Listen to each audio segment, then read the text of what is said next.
Today we're going to be building LED Christmas cotton candy that looks super magical and colorful. Each cotton candy can be made in just under an hour and they're about 4 feet tall, so join me for the ride.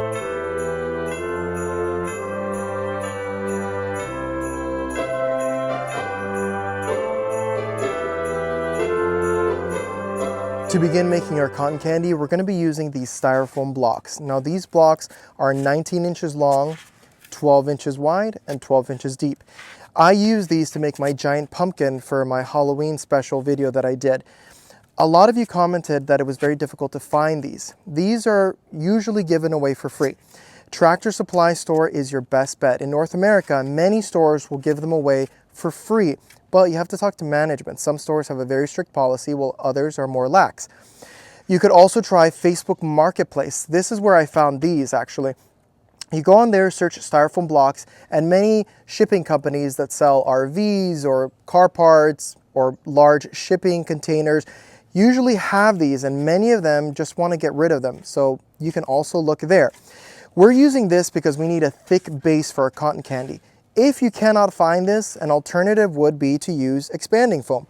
Now I use this stuff all the time, and this one is big gaps and cracks.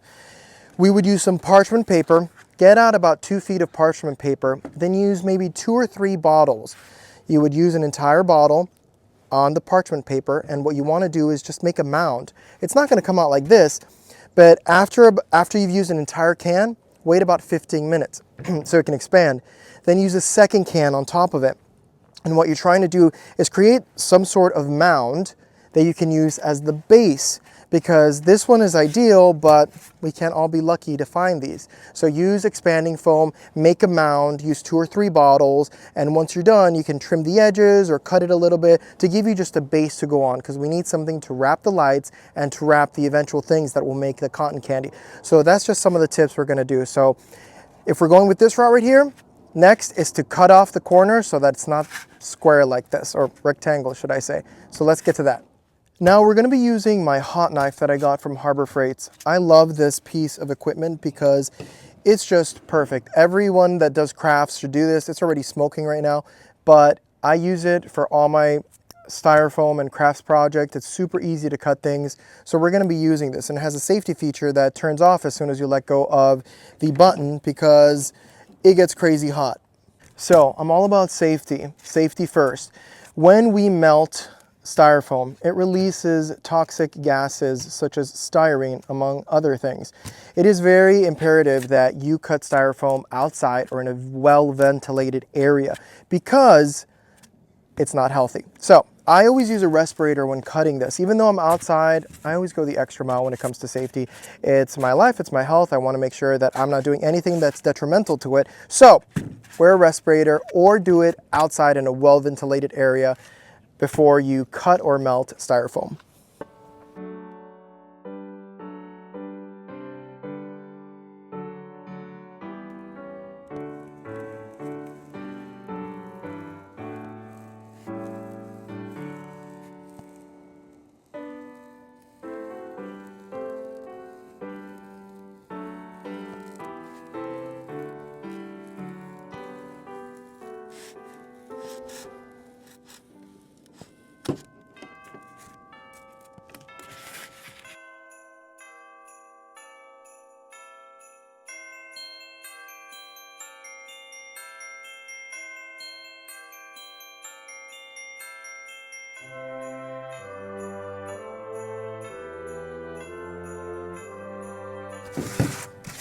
Look at that, we cut all the sides. And now let's move on to the next round. And now we need to make a hole right here, right in the middle of the bottom, so that we can put our PVC pipe in there. Now this one is about 4 feet long and it is 1.5 inches PVC. We need to make a hole right in here with our hot knife. So right in the middle, that sounds about right there. We're gonna make it right there. And this is so hot that it just cuts so easily. And what we're trying to do is just make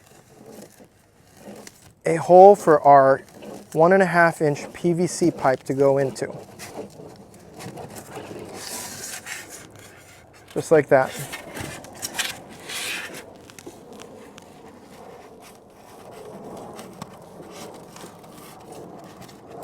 And like I said, this hot knife is just so easy to work with.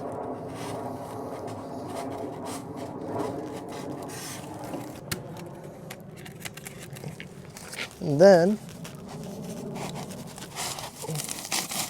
just like that. So, in order to make sure that this stays in there, you could just take it out, put a little bit of expanding foam in there, not a lot, and then just put this back in there. So once it solidifies, you're good to go. So as we can see, it's taking shape. Now this PVC pipe is a little over 2 feet long, but I want these to be taller because when I stand up, it's just like that. So I'm probably gonna cut another PVC pipe at 4 feet, another one at 3.5, just so I could have different size cotton candy. So it's entirely up to you on how tall or how short you want to make it. But so far so good. Today we're not going to make anything over 6 feet, so none of them will be my height. Everything will be small, cute, and magical. For the next part, we're going to be using LED colored Christmas lights. Now these are from Walmart. They're about $3.42 per box, but you could also find them cheaper at your local dollar store, Target, even Lowe's. We only need 50 lights per box. Unfortunately, I couldn't find any in green that were 50, so we're going to be using 100 light strand, but definitely you want to stick with 50 per color. These are some of the color ideas. We can definitely add some, we can take away some. You could only do it one color. It's totally up to you, but I'm going to be using some of these colors. To make it easier, you might want to not install the PVC pipe until after we're done wrapping it, but you can do it with it on. So we are using, like I mentioned, we're using LED lights, 50 strands, because that is a smaller string line. We're going to start with different colors to give it a kaleidoscope effect to make it look really magical. You could only use one color if you want, but I like using different colors. So we're going to do red on top, started with some pink. We're going to follow this with a green, a blue, and last but not least, a purple. Now I actually have solid blue lights, but I have these as well that are blue and white. They'll be perfect. We're just going to start wrapping it from the top down. Remember, make sure the male end on the last color, which in this case would be purple, is hanging down so you can plug it in. And let's see how it turns out. So we have our red lights over here. I would have preferred it to have been a white strand, but they didn't have any white strands left, but we'll go with green. It'll be fine. So basically I'm just doing this. We're gonna start wrapping. Let's move this out of the way. And when I come right here, I can just do a simple basic knot like that so that it just stays there. Continue to wrap it. And bam, just like that. We did one wrap. We go on to our pink. Then we go ahead and we connect it. And in the opposite direction,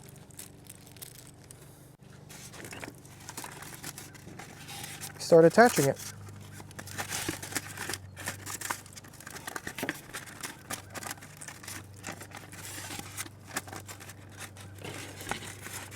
Just like that. And now we're at our green one, which again, it's 100 lights, which is quite long, but they had no other option. And now that I think about it, it's probably best to just keep on rolling it in the same direction. I did the pink in the opposite direction, but I don't think it really matters. Granted, it's the first time I'm doing this, so it's a learn as you go kind of experience with me. But hey, and now that I think about it, it's actually easier to use the PVC to like spin it like this, like a rotisserie chicken. Okay. Yeah, this is a lot of light, so it's going to be heavy on the greens once we turn it on. There we go. And as you can see, I'm not spreading them tight like this. They're just falling as they may.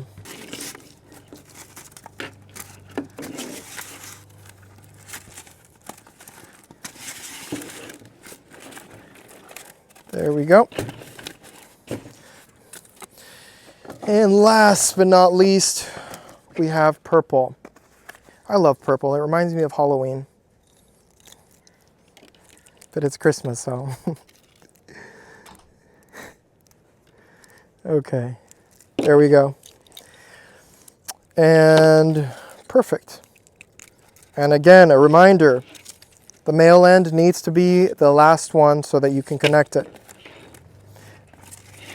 Okay, so we'll do that like this.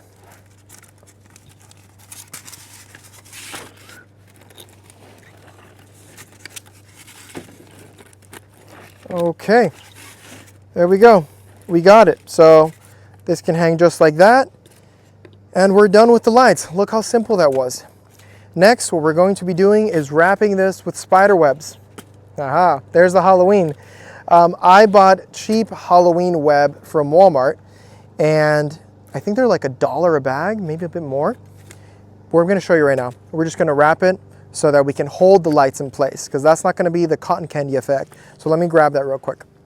Okay, so here is our stretchy spider web from Walmart. These are actually, it says $1.84, but I think I paid $1 for them. We're gonna need 2 of these. I know it's past the Halloween season, but I think you can still find these online. I'll try to find some and then link them in the description if I do.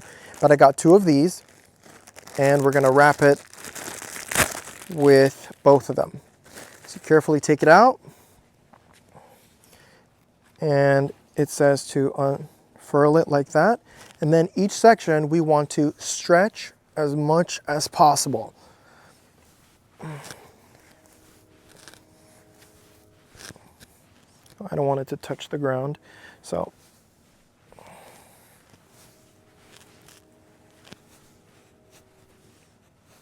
Okay, as soon as you stretch them all, it'll be this nice fluffy like texture. So then you want to start to open it a little bit. It'll start to tear really easily, but that's no matter. What we're doing is just putting it on our creation like this. And remember, be careful with the lights. Like, don't slam this down. You don't want to break the lights. And as you can see, what we're doing is just opening it, and I'll show you a little better. Just opening it like this,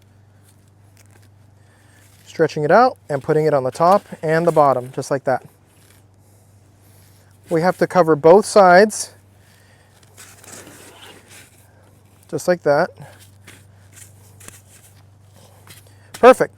So that's the first one, and I'm going to do one more the exact same way.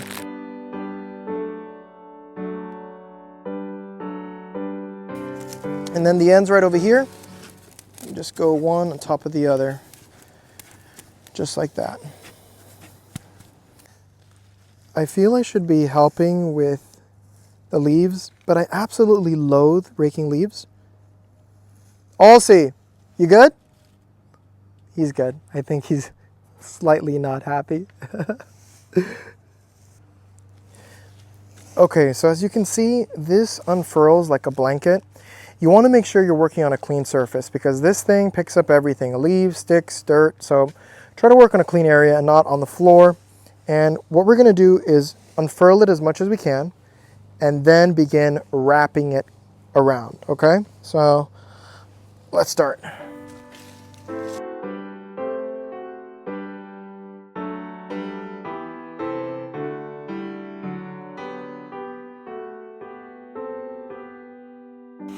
And this is what it should look like once you're done wrapping it. This is only using one large bag of buffalo snow.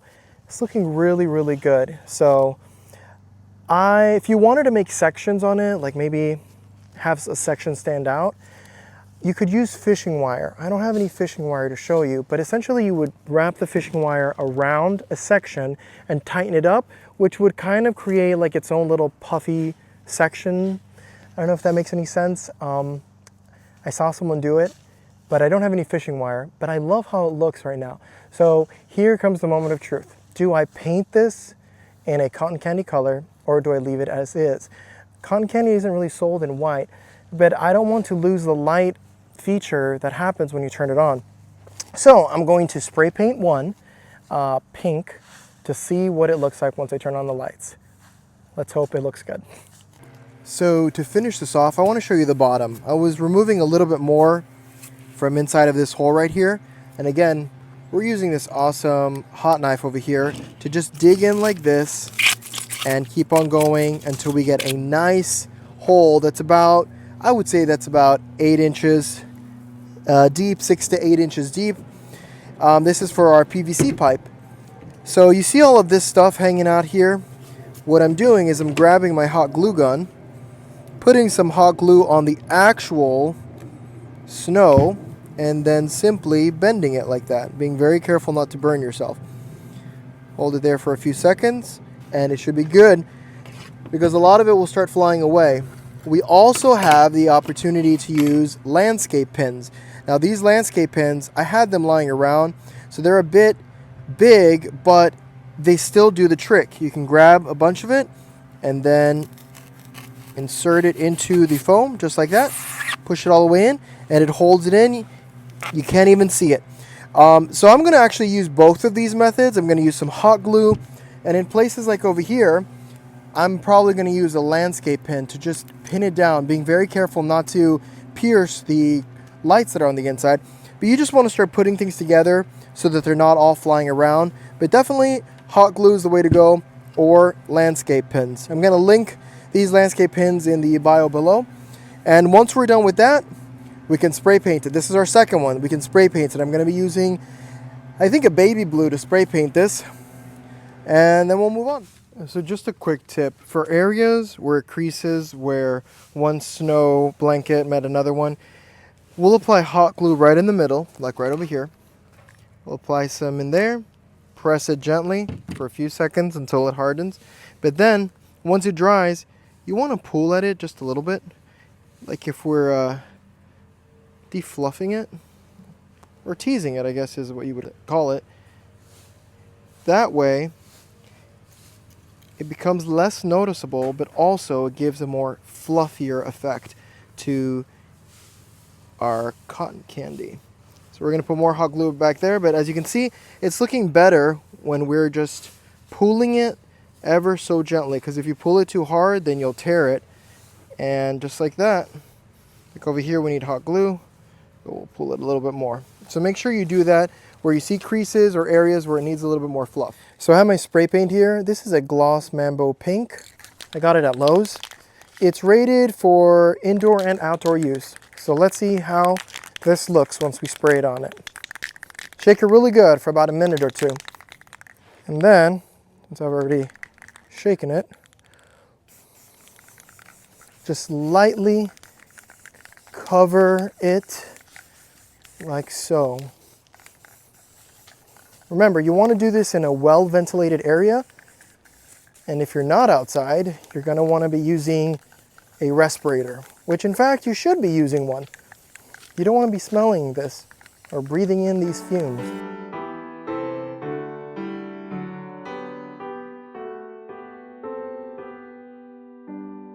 Now that we finished, we have to think about the rain element. These props will be outside. Unfortunately, when fake snow gets wet, it gets kind of matted down. When it does dry, it'll puff back up. But if you don't want that matted down effect and having to fix it and fluff it up again after it dries, I would recommend covering it with a large clear trash bag, the ones you use to pick up leaves that I have back here. Cover it when it's forecasted to rain, and when it's done raining, you just take it off. And that way it'll be easier for you to maintain the puffy, fluffy look of it. Because otherwise, when it dries, you're going to have to maybe puff it out a bit, and it might be matted in some places. So that's what I'm going to do, and that's what you can do also. To finish it off, we're just going to wrap some red duct tape around to give it a candy cane type of look. And here's how they came out. I hope you enjoyed it.